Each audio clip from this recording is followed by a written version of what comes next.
사랑과 관련해서 세상에는 네 가지 유형의 사람이 살고 있습니다. 나는 어느 유형에 속하는지 한번 생각해 보시기 바랍니다. 첫째는 사랑을 받고 미움을 주는 사람입니다. 선을 악으로 갚고 은혜를 원수로 갚는 사람입니다. 세상에는 이렇게 인간답지 못한 배은망덕한 사람들이 많습니다. 둘째는 미움을 받고 미움을 주는 사람입니다. 눈에는 눈, 이에는 이로 갚는 유형입니다. 빼앗겼으니 빼앗고 미움받았으니 미워하고 맞았으니 나도 때리고 배신당했으니 나도 배신한다는 식의 삶의 유형입니다. 셋째는 사랑을 받고 사랑을 주는 사람입니다. 사랑받았으니 사랑하고 은혜를 입었으니 은혜를 갚는 보답형의 유형입니다. 기브 앤 테이크로 끼리끼리 주고받으며 나에게 잘해주는 사람에게만 잘해주는 유형의 사람입니다. 넷째는 미움을 받고 사랑을 주는 사람입니다. 상대방이 가진 어떤 조건이나 나에 대한 태도나 반응에 관계없이 사랑을 베푸는 유형입니다. 사람을 보고 사랑하는 것이 아니라 예수님을 보고 사랑합니다. 사랑의 기준이 사람이 아닌 예수님에게 있습니다. 사랑과 은혜를 베풀지만 칭찬이나 보상을 기대하지 않고 베푸는 것 자체로 만족하며 감사하는 사람입니다. 예수님은 본문을 통해서 자신이 하나님의 아들로서 구속사역을 이루시기 위하여 이 땅에서 어떤 삶을 사셨으며 그를 따르는 자들 또한 어떤 삶을 살기 원하시는지를 말씀해 주십니다. 첫째는 원수를 사랑하며 선대하라는 것입니다. 그러나 너희 듣는 자에게 내가 이르노니 너희 원수를 사랑하며 너희를 미워하는 자를 선대하며 아무것도 바라지 말고 꾸어주라. 특히 원수를 사랑하며 선대하라는 말씀을 반복하십니다. 원수를 사랑하라는 말씀은 예수님의 교훈 중에 극치를 나타내는 말씀이며 기독교의 본질과 핵심을 가르쳐 주시는 말씀입니다. 그리고 선대하라는 말씀은 어떤 경우에라도 끝까지 선하게 대하라는 뜻입니다. 특히 나에게 악을 행하는 사람에게 그렇게 대해야 한다는 것입니다. 그때까지 유대인들은 율법을 통해서 이웃은 사랑하고 원수는 미워하라는 말만 듣고 배웠습니다. 그렇게 하는 것이 율법을 잘 지키는 것이고 신앙생활을 잘하는 것이라고 믿었습니다. 그들은 또 자기들의 생각대로 자기들이 유익한 대로 이웃의 범주를 정했습니다. 유대인이 아닌 이방인이나 유대인이라 할지라도 세리나 창기는 이웃의 범주에서 제외시켰습니다.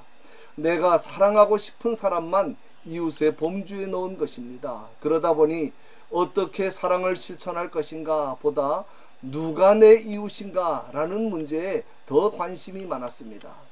선한 사마리아인의 비유가 바로 내 이웃이 누구입니까? 라고 묻는 율법사에게 예수님께서 그들의 잘못된 이웃관을 수정시켜 주시는 말씀입니다. 여행 중에 강도를 만나 죽어가는 사람을 볼 때 뭘 생각해야 합니까? 저 사람에게 지금 무엇이 필요한가? 내가 저 사람을 어떻게 도와줄 수 있을까? 하는 것을 생각해야 합니다. 그런데 유대인들은 저 사람이 내 이웃인가 아닌가를 먼저 생각하고 따졌습니다. 그러니 훌륭한 종교 생활을 하는 제사장과 레위인은 도와줄 수가 없었습니다. 그래서 예수님은 이웃과 원수의 경계선을 허물어 버렸습니다.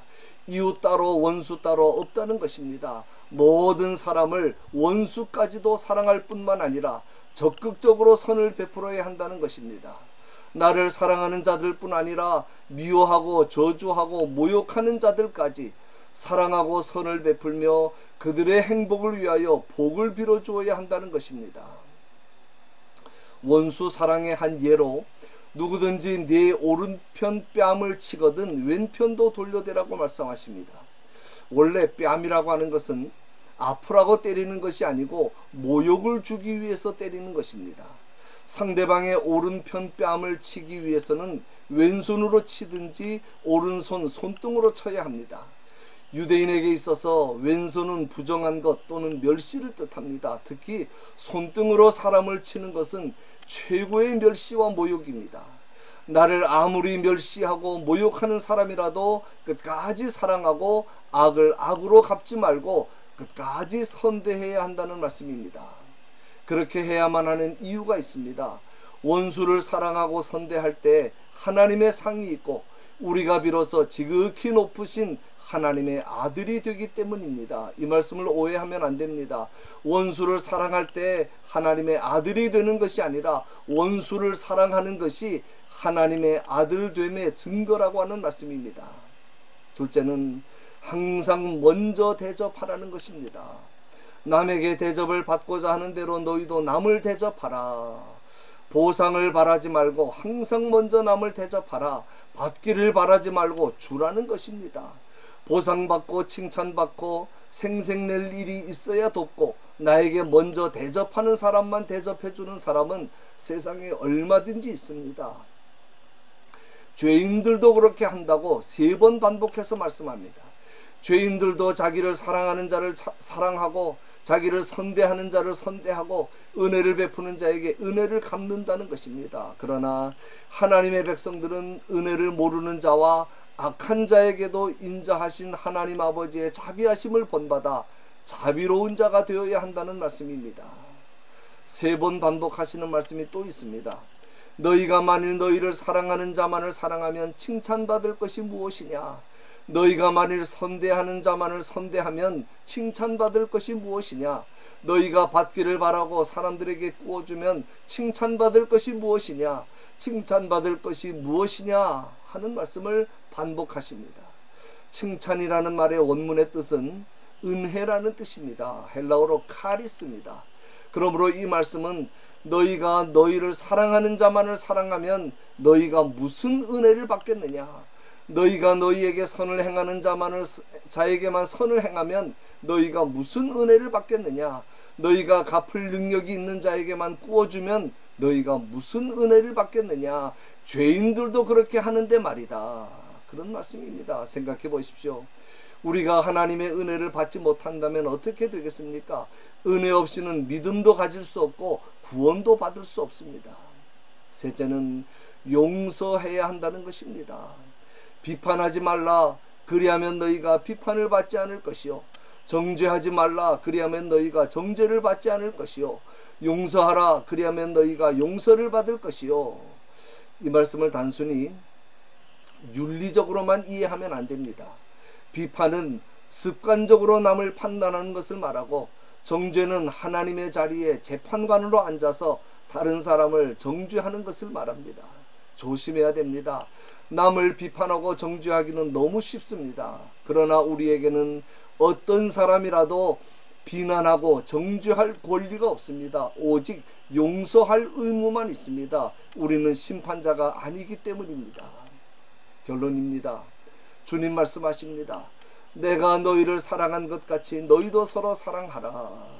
우리가 주님으로부터 받은 사랑이 크다면 우리 역시 마땅히 사랑해야 합니다.